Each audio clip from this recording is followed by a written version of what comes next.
So we'll keep our heads on our bodies. Yes. Don't explode any heads, kids.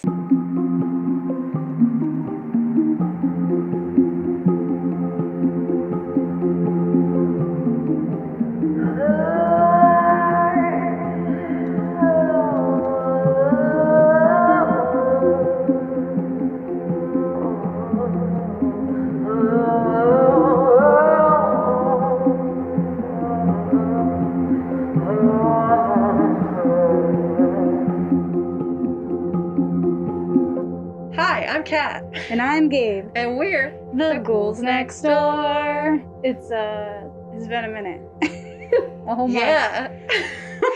We forgot how to do it. Yeah. For a second. We almost didn't put stuff in the stuff. We almost were like, We almost didn't hit play or record. Important things. We didn't write stuff down. Yeah, no, not at all. And then we're like, oh, yeah. This is a show. Scripts. You gotta go in, with stuff. It's not just saying. We're not talking for fun. We are, but we're not. Yeah. At the same time. Yeah, but we're talking words that we thought about before. Not just, off the cuff. But welcome back, Ghouls. That's us. Spooky times. It is our favorite month. It is October. It is our 3-year anniversary. It is a celebration. 3 years? 3 years. Where's my ring? I don't know what the 3-year anniversary is. Was it paper?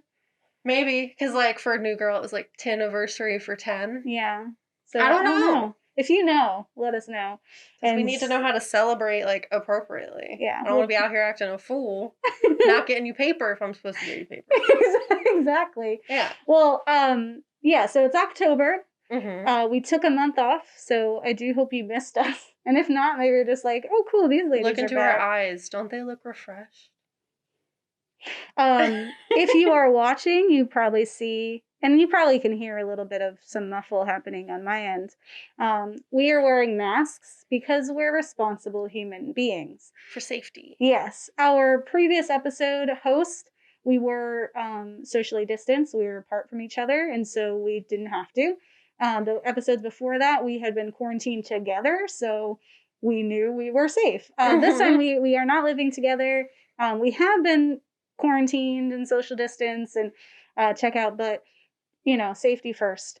My immunocompromised butt is not dying from this thing, guys. Yeah. There's been a lot of attempts of the world. Yeah. To take me out with my asthma and long other list of things. We're not doing it. We're wearing masks. We're prepared. Yes. Safety first in the spookiest month of all. Spooky safety. We gotta keep our safety media analysis classes on. We need to be keeping us alive. Yes. For the future.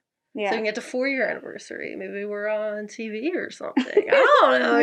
Just crazy dreams. Yeah. Maybe we're outside. Who knows? Maybe I finally made that game I've been saying I was making for 5 years. Yeah. And we make that music video we said we were going to make for forever. Yeah. Maybe I make a comic too. Whatever. Yeah. So many things. A lot of time. Yes. So there's a lot that's going on this year.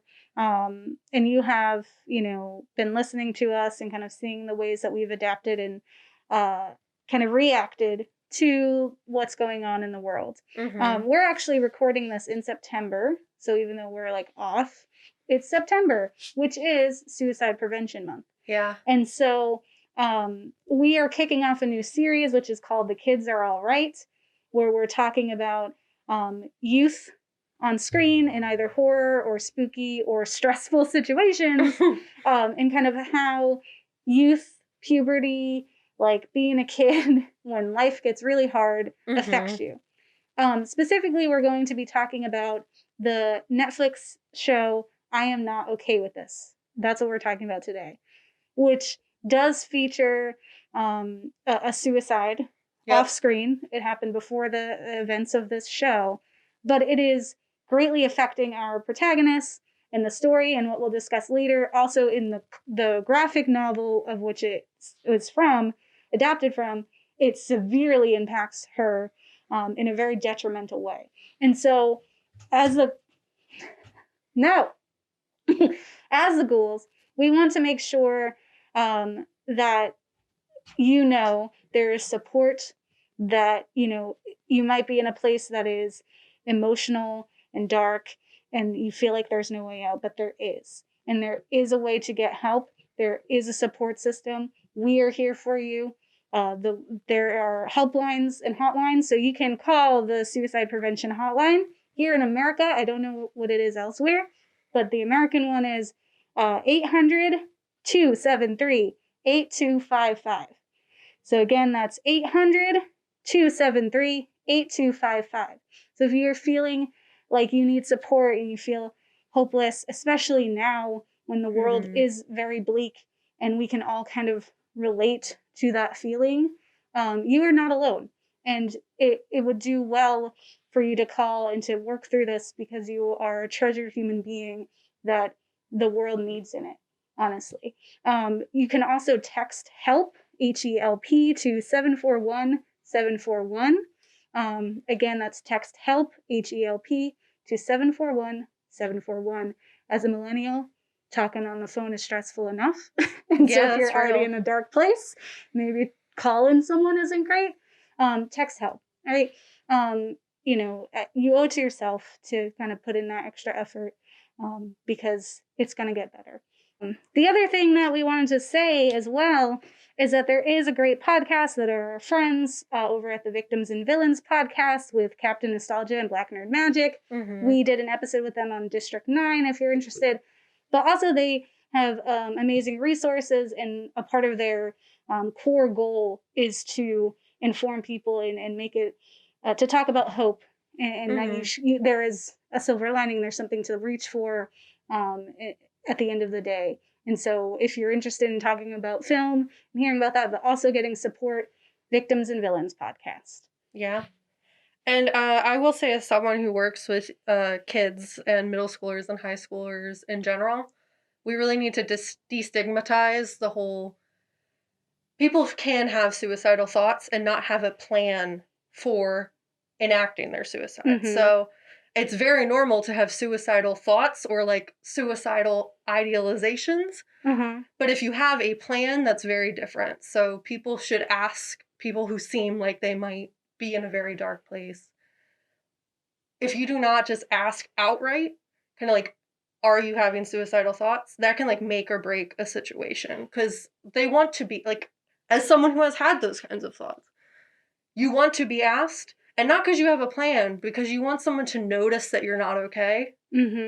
Because you're not doing a good job pretending to be okay. You know what I mean? Or like, it's rude as all get out if like all the people in your life who care about you more than anything else don't notice how not okay you are.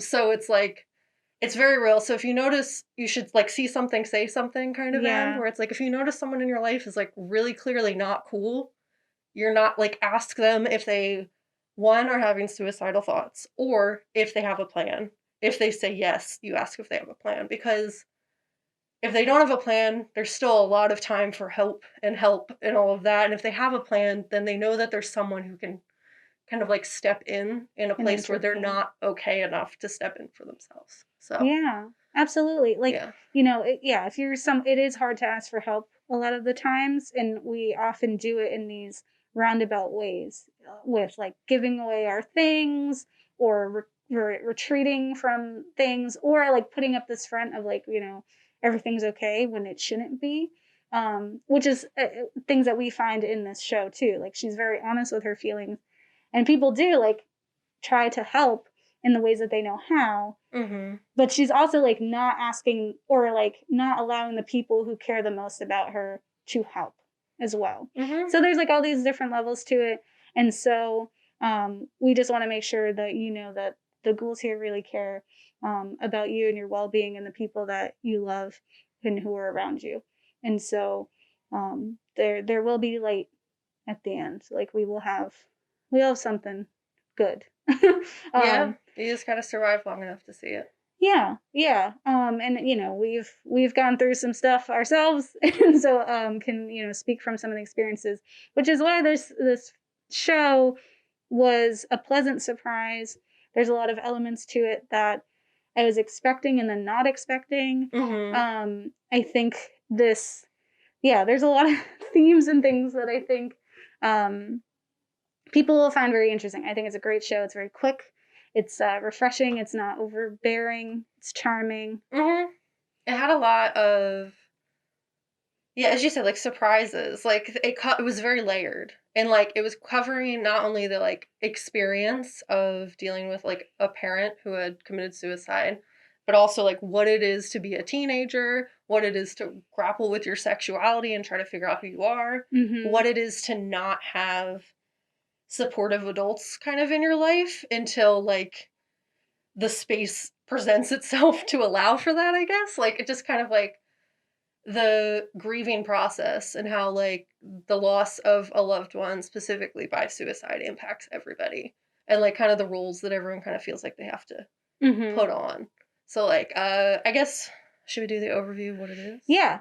Let's tell them what it is. Let me give you the rundown. It's called I Am Not Okay With This, which is just such a fun title. And is like a phrase people should get comfortable with saying. Like you should feel like if you are not okay or comfortable with a situation, please mention that and remove yourself from situations like that. That's totally okay. No, that's really real. People usually get very like, oh, peer pressure or like a million other things. Just societal pressure. Like, all right, I'm going to do this thing to fit in, but it's bad. Yeah. So it goes, a teenager navigates the complexities of high school, family, and her sexuality while dealing with a new superpower. It's based on Charles Forsman's graphic novel. They don't put it in the description, but there's also dealing with like the death of her parent, specifically by suicide. It's directed by Jonathan Entwistle, which is a really fun name. Yes. Entwistle. Yes. Yeah, it is starring Sophia Willis. What is it? Lillis. As Sid. Sydney. We saw her as Bev in It Chapter 1 and 2. Phenomenal breakout actress. Like, definitely stole the scene. I think she's the best Beverly I've ever seen on screen for sure. Like, it's just not talking about Jessica Chatwin. But a phenomenal actress and very like good at emoting and showing just like grief and teenage angst and like kind of keeping your head above water when everything really sucks as like a young person, but then compounded with like supernatural things on top of like our already like life sucks as a teenage person. Anyway. Yeah, middle school, high school, ooh, rough. Yeah. Whole thing bad. Yeah. Except for, I guess, the people who really love those times. And that is one of the characters' comments on. Because, like, this is their prime. Yeah, this is it for them. And that's okay.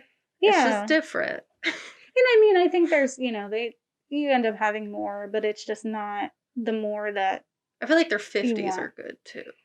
Yeah. 'Cause that's, like, after the divorce and... the like figuring like midlife crisis opens a lot of doors for people like where they really find themselves and like realize that like important things, so now they can do whatever. Yeah, exactly, for sure. Yeah, I think so something that I thought of when we started watching this, and that when we see her at the beginning, the first image we see of her, she's drenched in blood, and it's very Carrie reminiscent. Yeah, that's how I thought it was gonna go too. Yep. And we even said we're like, she's gonna get carried, like it's gonna happen. Carrie _D. Not carried physically. Yeah. And it made me think, so we were on the Black Tribbles, which is another local podcast, talking about the top 10 horror. There was a trend in which a lot of the horror movies that people found very scary happened to feature young women, like just in their femininity or through puberty or just like it's just women are scary for like what they go through, which is like, so like Carrie, right? Like, Carrie isn't scary to me. No. Even as like someone who grew up religious and can relate very hardcore to like her mother and like like having a mother like that, or you know, just that puberty, like not knowing your body and being uncomfortable with school that. doesn't teach you. Yeah. And you're like, what's happening? Blood is a sign of dying. Yeah. And what's going on, guys? Yeah. Yeah, very much. The same thing with like teeth, right? Like the fact that she like remarks that there are no female genitalia, or like there's no teaching of what happens to the female body. They put stickers over things. Yeah, to like censor, right? And in this, like, there is talk of what happens to the woman. It talks about like that it gets, you know, WAP. That WAP happens in the body when you're doing that. But even that is like kind of joked about in the class, and there's like, you know, it's kind of pushed to the side. But yeah, it just makes me think of like, why is female puberty so scary? Yeah. Like to people, you know, like even ginger snaps, like we're just gonna turn into rabid werewolves. The full moon, we turn. Like, it's our time of the month, send us out to the woods, because it's danger. Yeah, and so I think this does a really good job of showing, like, really honest, like, puberty. Like, it wasn't, like, the period thing. Like, at one point, she's acting out, and her friend Dina just gives her, like, slides a tampon under the door, and is like, I hope you feel better. Yeah. Right? Because we're at this point where we're not in Carrie world, where it's so, like, it's funny. Yeah. We're in the world where it's like, we understand. It's okay to be. That you get a period. Yeah. Like, we get it. But there is, like, I love that she's kind of dealing with, there's a parallel of genetics, right? Where she has, she gets zits on her thighs. And that's like, and it's like specifically, she's thinking like, where did I get this from? That's such a specific thing. It must be from like a parent, right? And to have that, and then also have her father who has committed suicide, and now we're seeing her, and on top of that, we learn that he also might have the same quote unquote superpower that she has. And so that's generational. That she inherited that from him. She inherited her depression from him. Because even if we take out the supernatural element, what we're really getting is a girl who is finding that she is very much like her father. She has depression as well. And that she might have some of the same, you know, issues that he had, or challenges that he had. Yeah, and being alone the same monsters. Yes. And being alone in that. And her mom, just like she was with the father, does not know what to do. All she knows to do is to love and just continue on and be like, I know that you're fighting stuff. I can't, just please tell me. And it's never being the person that they want to tell. That's really real. I feel like, I mean, I guess speaking from my own experience, it's like there's this kind of unspoken battle that goes on in the head that isn't shared with really anybody. And it's, you see that a lot in the show, that like the dad like never fully let her in. Yeah. There's just kind of like this bad thing happened, trauma essentially, and he could not escape that. And there was this demon or monster inside of him that he could not shake. And that like ultimately it is very true that you do have to defeat that monster yourself. Yeah. But it is essential and very important that you have like carried and supportive people around you. But I think it's very, like, you have to want to get better. Yeah. And a big part of that is seeking help on your own too. Like telling people, that is like a very big first step. Is and like letting people, trusting people and letting them into that world. And like this kind of like unconditionalness that like that won't be the thing that ends that relationship. Because I think that's like the biggest fear, or like the sense of burdening. Yeah. You're aware very much of how you feel, and you don't want to put that on somebody else. And I feel like that's something that people kind of like, I wrote a song about it actually when we were in, like when I first moved to Philly. It was called Stones. And it was basically about like how trauma is like stones in your pockets.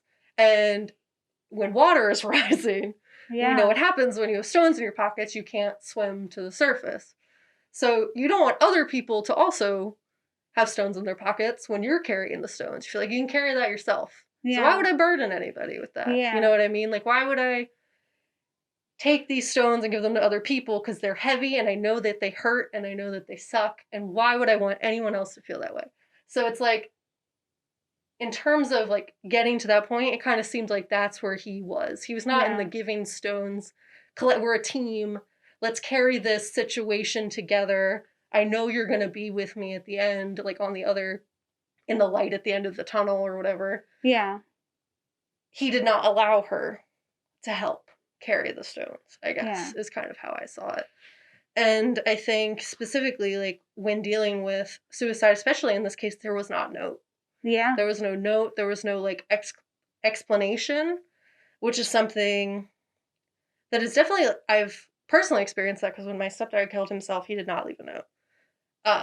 And it's basically a thing where you will constantly you'll try to fill in those blanks. Yeah. You know, you'll try to, like, be like, is there anything I could have done? Yeah. As you as an individual, no. Yeah. There's a million I could have's, but were you the thing that made the thing happen? No. Yeah. You were a person who was there. Mm-hmm. And that person made the choice to not include you in their struggle. Yeah. And you cannot help that. Yeah. Like, there's nothing. But, like, the biggest thing is, like, you have to fill in the blanks. And you see specifically with Sid is that, like, she's kind of endlessly grappling with, like, what did he know that I was going to be weird? And that's why he didn't want to stick around. Yeah. Did he know that I was going to be this much? And, like, that's why he didn't stick around. Like, he knew I was going to be messed up. Yeah. So he didn't want to deal with that, and that's why he left.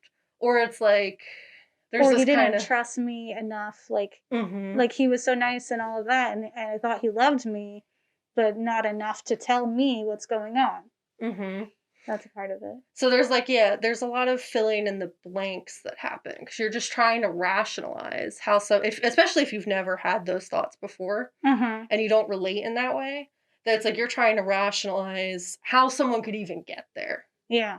Because our concept of it is, like, if, like, from the external generally, is that, like, one thing is the thing that broke the camel's back. Yeah. Like, this bad thing happened, it was the cause. Yeah. I didn't answer the phone that one time. Yeah. It's my like, yeah. And it is never one thing. It's like the compounding and you get a bunch of little stones. Yeah. Got little tiny pebbles. You're filling your pockets up. You're like, oh, that was bad. Pick it up. Yeah. Keep walking. And then eventually it's like your pockets you can't walk anymore. Yeah. You are totally frozen in place. And the weight of that makes it seem like there is nothing else. And you essentially feel the weight of that and feel like a burden. And that's the transition. So you kind of get that. And Sid starts to feel that as well, I feel like. Because she doesn't have that support system. Yeah, she definitely seems like a loner. And your Pebbles thing really makes me think of 13 Reasons Why, which gets a lot of crap, honestly, and it should, is a very toxic show. But I read the book in high school, and it actually was a really helpful tool for me to understand suicide. Because in high school, like, I had friends and loved ones who struggled with that. And I had I had my own thoughts and didn't know what it was. But, like, I couldn't even fathom, like, getting to that point. Like, I was like, I have all these, like, big stones and I'm just kind of dealing with it. Like, I can't even imagine being at that point. And the book itself kind of, like, because it's 13 reasons, right? Because you start with one reason and you think, like, really? This is why? But then when you get to reason number 13 and you're seeing the spread of all the other ones and how they all compounded and built on each other, it's like, okay, I see now why she felt this way. I see why this was, like, the end. I see how she got here. And the show doesn't do it justice. The show is, like, you know, toxic. It shows the suicide as, like, a positive thing. It kind of, like, as, like, now they'll pay attention to me and listen to my tapes and I can change the world because I did this, which is super awful to have for a show of young people. Yeah, that makes people think that the burden that you feel is true. take yourself out of the equation, everyone will be happier. And I mean, honestly, that's how a lot of people who are dealing with that feel. Yes. Like, they don't feel selfish in it. Some people do. Yeah. But, like, I can't speak for everybody. But a big piece of it is you feel like a burden and you do not have the strength to fix yourself. So in taking yourself out, you are helping alleviate everyone else's stress. So that's a horrible, horrible message to leave at the end of a show. Yeah. And that's why I think this show does a better, like, we'll talk about the book, but I think the show, in changing the ending, was kind of like, there's a whole switch in her in the way that she reacts to all of it piling up that I think is a way more positive, like, note to leave young people with, especially if this is the last season, like if it does not get renewed. That's a positive thing that I think can be okay. Yeah. And I found a great article about it. So it's the devastating impact of parental suicide and arrested grief in I Am Not Okay With This by Mike Alvarez on tour.com, which I had never read before. But they had some, like, really, as someone who has lived through a similar experience myself can say, is very accurate. And just kind of like in dealing with trauma. So it says the impact of a parent's suicide on surviving children can be mitigated by social support network that provides a safe holding space in which taboo feelings can be aired without such a, and like can be aired. And without such a space, negative feelings will start to like fester. There's like, as you said, like a piling that takes place where honestly, they say the best way to deal with a big traumatic event, like scientifically, is to have supportive figures who can help you process those emotions in a safe space. So we see in the show that like she is honestly in some cases reaching for those things. Yeah. But is constantly like kind of let down by the fact that other people are human. Yeah. Which is very like, because like the whole family is affected by this event. Yeah. Like the mom's husband, love of her life, and father to her children is suddenly dead. Yeah. And she has that realization that like that thing he was battling won. Yeah. And I could not save him. I wasn't enough. Yeah. And it was like her, like we found out at the end that they've been together since high school. Like he was her whole life. Yeah. And then I think there's especially with like the spouse of whoever ends up taking their life, there's like the sense that like for the kids, sometimes it can be like what did you do? Because you were their person, you know? Yeah. There's like this kind of, they're already blaming themselves, but will sometimes receive like misdirected anger and rage and like guilt put upon them from like the surviving children. Yeah. Especially if they're reacting humanly and like not acting like super parent or whatever. Yeah. I even saw this in a show that I was watching called Japan Sinks 2020, and the father does not die from suicide but just dies. Yeah. And the whole thing, spoilers, sorry if anyone wanted to watch that. It's very good, I recommend. But the daughter like gets very angry at the mom for not reacting enough. I see. For not like grieving openly and publicly like she's trying to. So I feel like there's also this kind of misunderstanding other people's griefs process. And you see that with Sid too, where she feels like the mom's just never home. She has to take care of her brother. She's like resenting her. And it's like, if dad was the one who survived this isn't how, he wouldn't have made me do this. Yeah. And it's then she's like, in this scenario, I'm the one who's dead. Like, and and the mom is such a great character. And then I feel like she was very real. Like, I don't think she was like a trope. She wasn't like, she was just human. Yeah. Like she was like, you know what, Sydney? This sucks. Like, it sucks really hard. And it sucks for me. It sucks for your brother. It sucks for you. And we're all trying to figure it out. And that's just what it is at the end of the day. Like, I can't, I don't have a magical word for you. I also am suffering. And you are not helping. And I'm going to call you out on it. Like, you're a teen, but you're a young adult now. And so I have to trust you and believe in you and all that stuff. Yeah. And it's like, you're not the only one who's experiencing this. And I think especially for teenagers and children who are already inherently like, not even to their own fault, very selfish, because that's their only perception of the world is like, everything revolves around me. My parent or whoever it is brings me food every morning. Or like if I have to feed myself, at least like they come home and they're paying the rent for the house, or like some factor that like they are responsible for me. So the world clearly revolves around me. So there's this natural selfishness that kind of in tandem goes with that, because you have someone making sure you survive, essentially. And I think like there's this whole kind of blaming that took place. And as you said, the mom really like kind of stands her ground. She's like, this isn't just awful for you. But I think it ties back to the, you know, when we were talking about that Black Mirror episode where she puts the husband in the attic. Yeah. You can't, a big part of their problem was they didn't talk about these things. There wasn't a safe space to kind of clear the air. No one ever brought up the dad died in the basement and he stayed in the basement. Yeah, like they wouldn't go in the basement, and it was a big deal for her to go down there.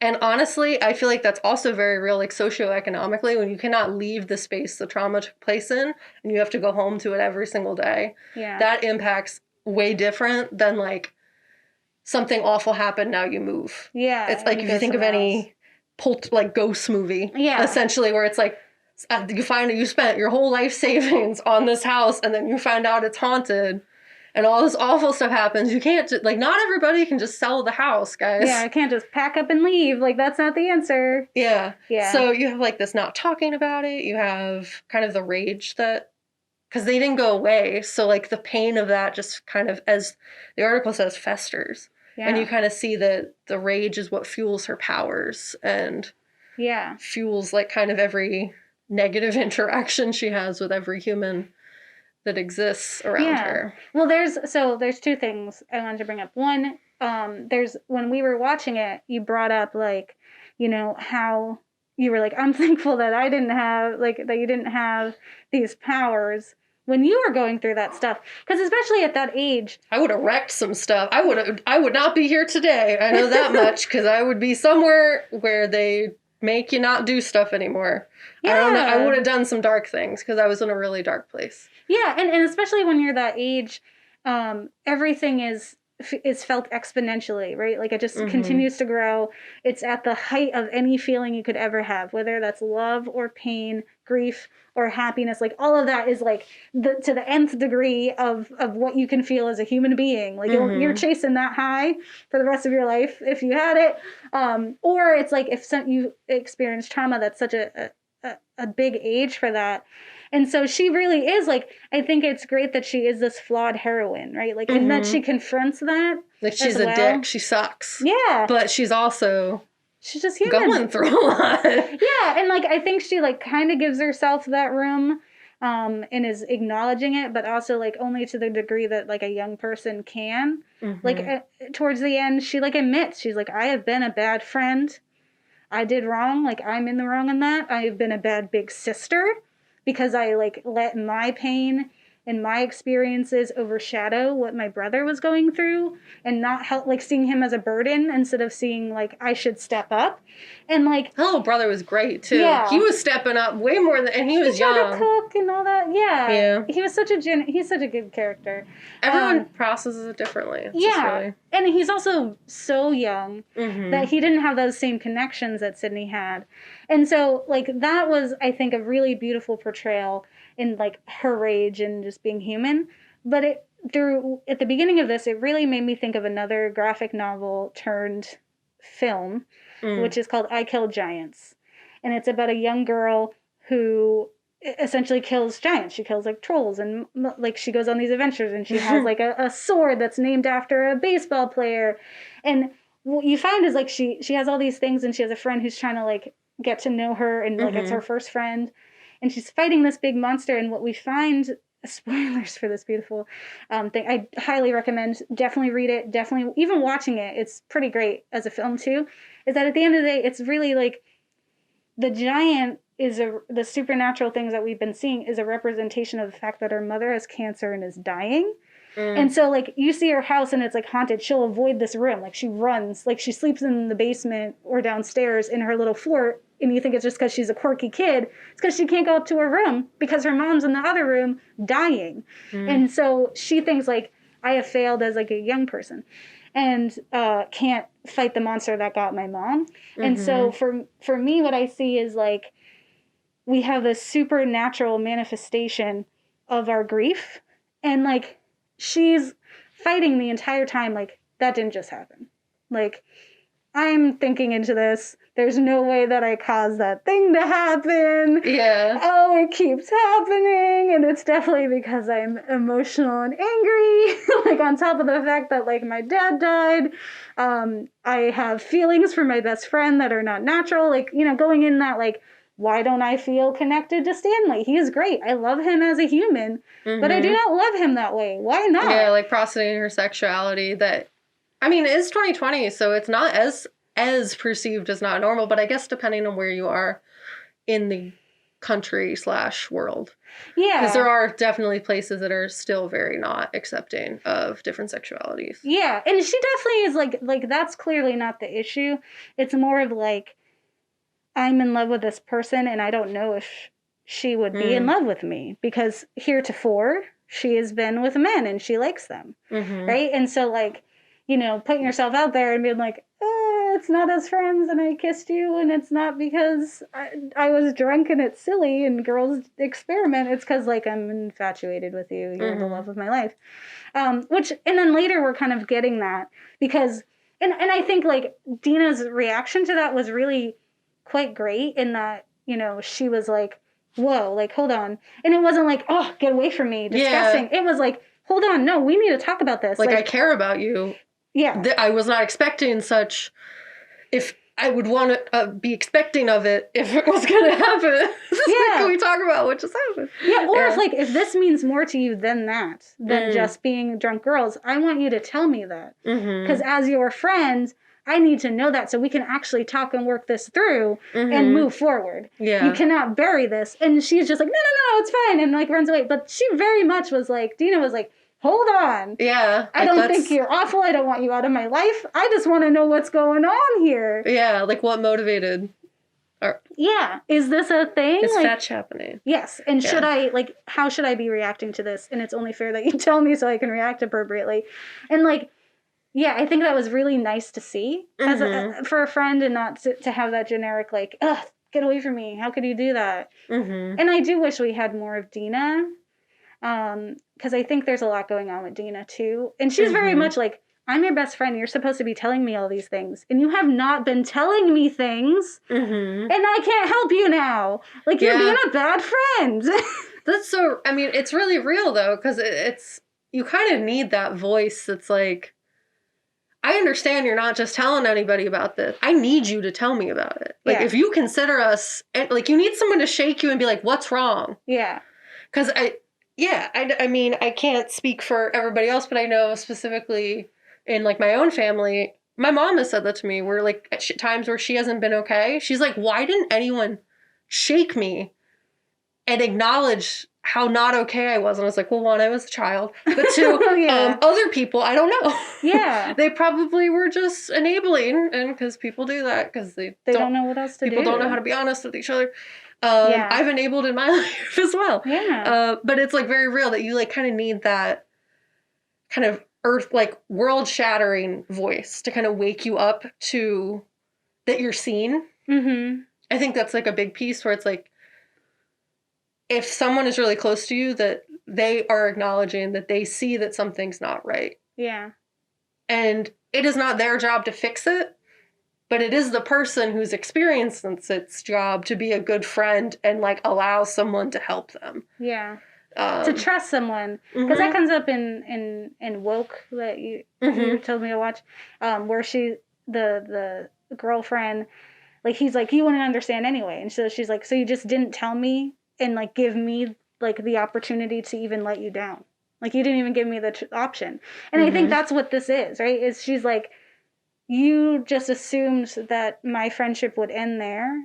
And, like, I understand that you're not going to tell everyone what you're going through, but you're supposed to at least tell me. Like, I'm the one that you're supposed to tell. Yeah. And I think if she had told Dina and not Stanley, like, if Dina had found her out instead of Stanley, we would have gotten a different ending.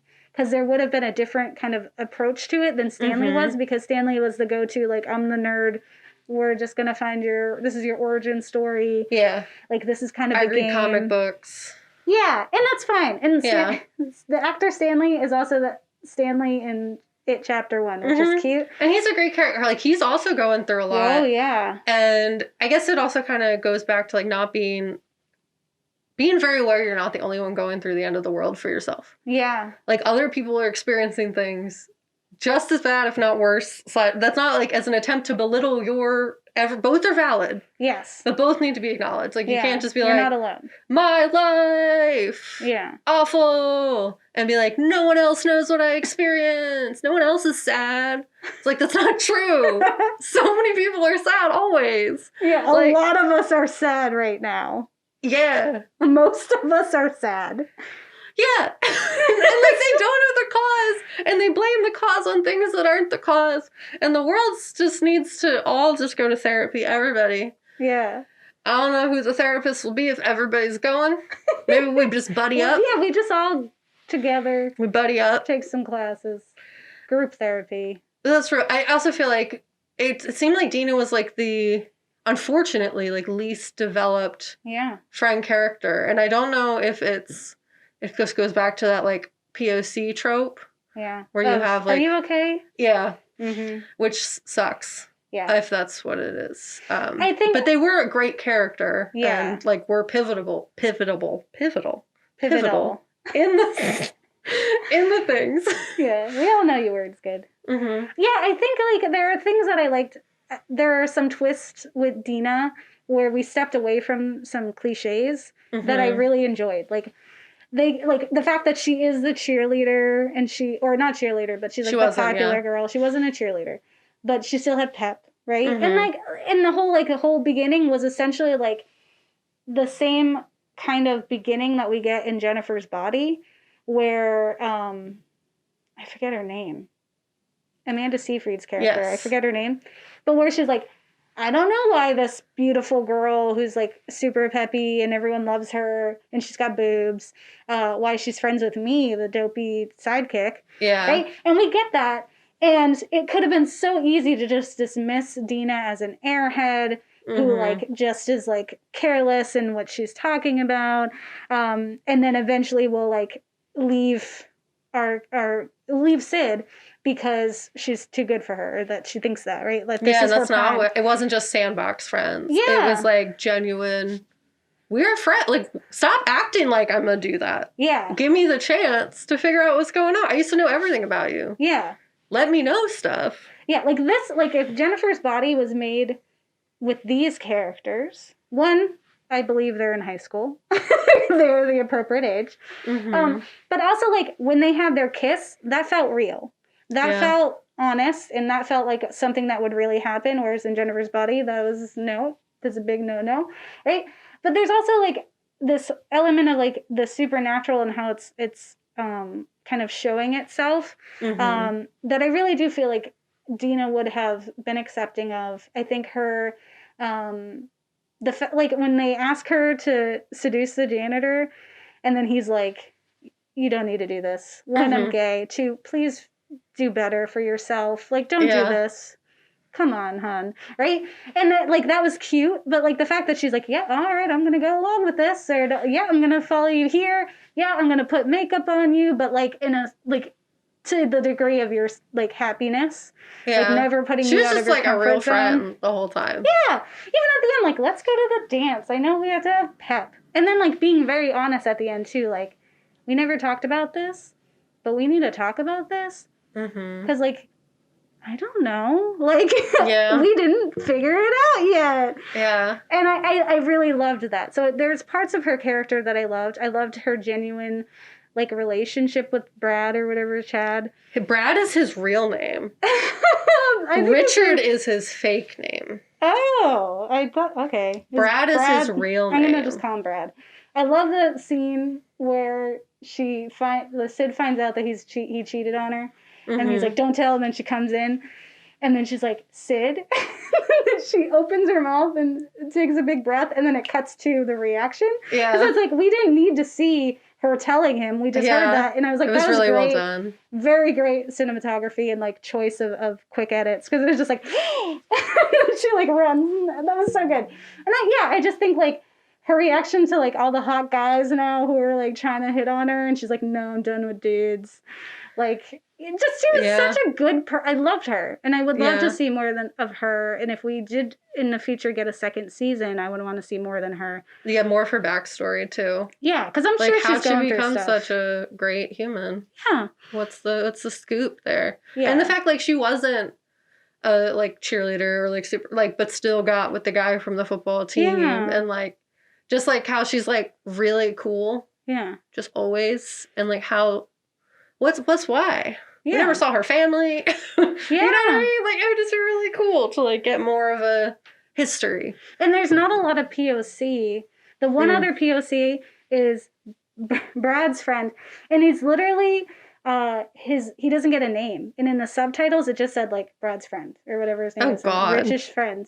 And I was like, and he was literally the character that was like, are you okay? Is everything fine? Like, he was like, okay, you're mad. Like, that was his whole thing. I was like, what is this guy? I felt so bad that's how dismissed he was. Mm-hmm. But I also think, like, there's the theme of, like, grief following you and you're not confronting it when she starts to get paranoid and stuff. Because the grief counselor, or the counselor at the school is literally like, do you think it's your father? Yeah. That's following you? And she's like, my father's dead. It's like, yeah, he is. That doesn't mean that you don't see him. Yeah. Doesn't mean that he's still here and he's still doing it. Like, and then coupled with the fact that she actually is being followed. Like, there is a spooky guy over there. Like, I would love to see a season 2. So, Kat, why don't you tell us what actually happens in the graphic novel? Sure. It's really sad. Yeah. So, basically, this was going to end way more sad in the graphic novel than it did in the book, and there's a reason for that. But it's very meh. So in the graphic novel, essentially, so the last scene you have where Dina and Sid are about to have their moment, and then Richard/Brad shows up to ruin the day and says just really some homophobic stuff, coupled with a bunch of other just like really mean things. So the way that it's described from the same website, Tor.com, the article kind of talks about how like the wound was already just healing. It hadn't healed all the way. Like, she had finally found her support circle that was helping her like cope with the reality of everything going on, helping to carry some of the weight of it, helping to like get her out. Beginning. And then to have that character reopen everything when it's fresh and like in trauma, that is something that's very real, where it's triggers.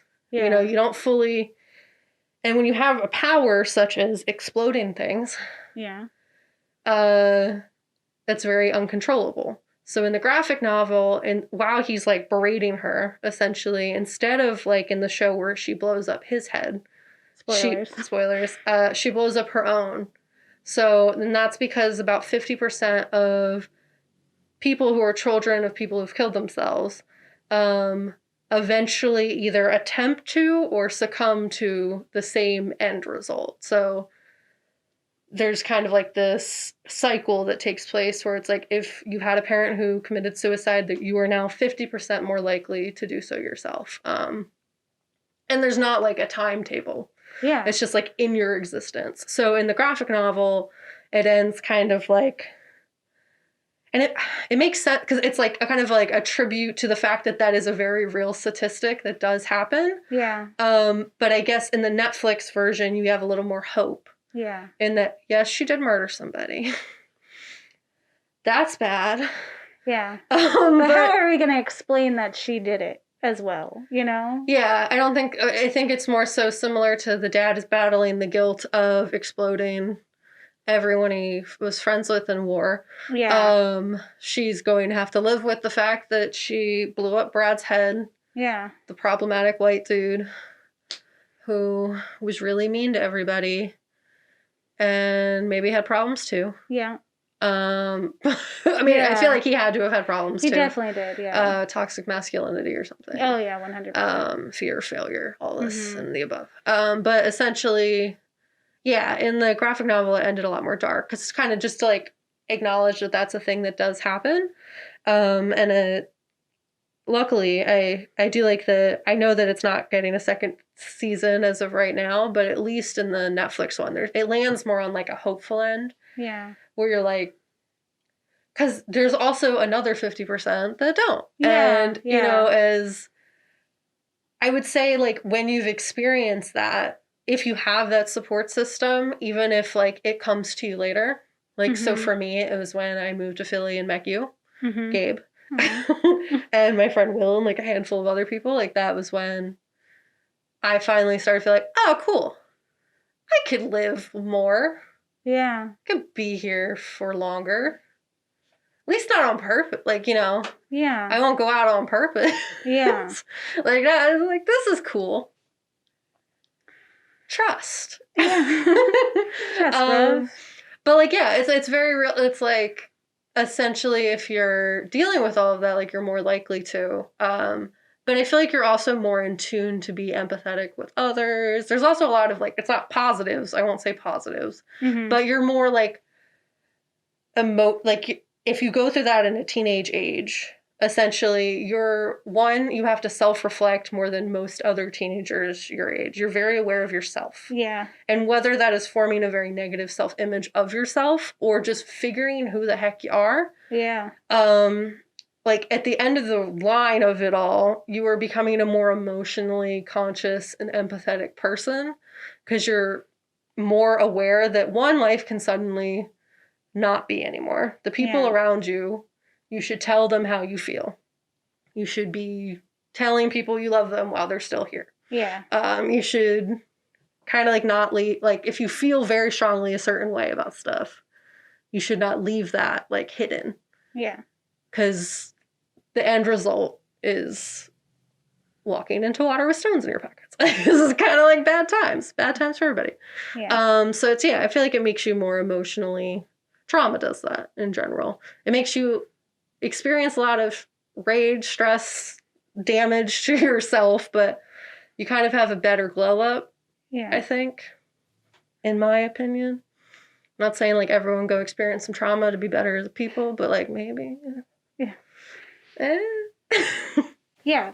So I think overall this is a really great show. I think it combats a lot of tropes and myths that we find in, I'd say cinema, because it's not, there's horror elements to it. There's some really spooky things that happen in it, like when she's in the library or when she feels like she's being followed. But it really is like obviously a coming of age story. And, you know, it's not Carrie. Like, she's not super hopeless. She is a heroine in that she is kind of in a real way combating her own feelings of hopelessness and being nothing and just being a teen and having your first sexual experience and then realizing that you isn't are for you. a lesbian at the end, like on top of everything else, and not being like the most detrimental thing to her either, which is kind of nice. That wasn't her whole story. Yeah. Which is something that you see with a lot of like queer horror tropes, is that like they are nothing but the fact that they're queer. Yeah. That wasn't what happened. And like when they're talking about how she's in love with her best friend, it didn't feel to me like anyone who was hearing that was like, oh, gross. Like, everyone was they're like, what is your deal, dude? Yeah, like, it's okay, fine. Sorry that, like, she left you for a lady. Like, no one thought he was a good guy in that. Yeah, and no, everyone survived, was very much like, what? Dude, yeah, chill.